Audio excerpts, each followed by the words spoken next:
while LeBron James and the Cavaliers are in trouble after their loss to the Celtics. Despite the addition of Deron Williams, Wednesday night was business as usual for LeBron James and the Cleveland Cavaliers. LeBron still played 40 minutes in a highly entertaining 103-99 loss to the Boston Celtics, and that's a far bigger cause for concern in Cleveland than a midweek loss to a conference rival you'll steamroll in the postseason. In fact, there's one stat that should downright terrify the King and his Cavaliers.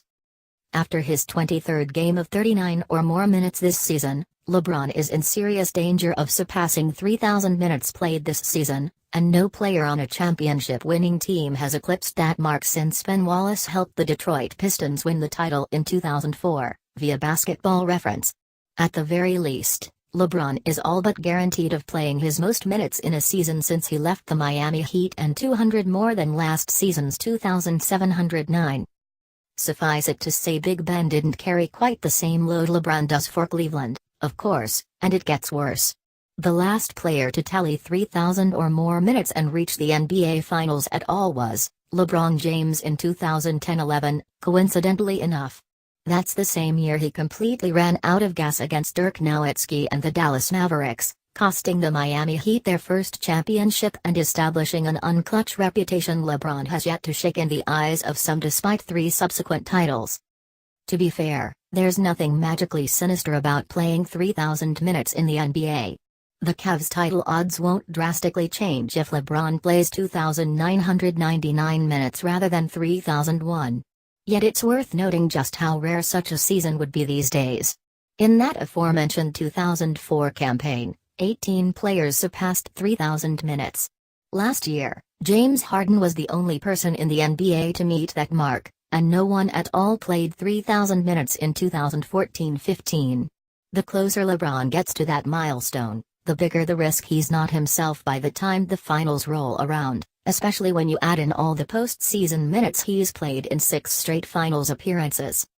The NBA has become an increasingly complicated game on both ends of the floor, with constant motion, defensive switches that have to happen in the blink of an eye, and intricate schemes that allow the very best players to flourish. In turn, the modern NBA exhausts its superstars in a way that would destroy the Hall of Famers of yesteryear. Seriously, imagine Charles Barkley trying to chase Draymond Green around the court with rules that allow for freedom of movement and a league that no longer dumps the ball into the post and waits 12 seconds for someone to make a move to the basket or send a hard double team. And that's why today's players require so much rest, not because they're delicate snowflakes. Do you really think someone like Greg Popovich wants to play someone like Kawhi Leonard just 33 minutes per game because he hates fun? He's doing it because he understands how the game has changed. He knows that to win championships, you have to pace your best players, lest they burn out in the postseason.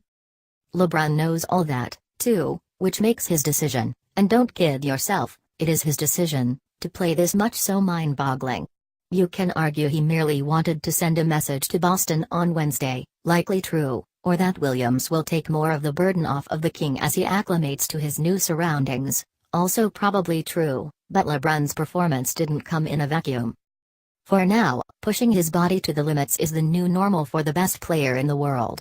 Yet with the Warriors reeling and the Eastern Conference presenting nary a challenge, LeBron's masochistic approach to this season might be the only thing that can prevent the Cavs from repeating.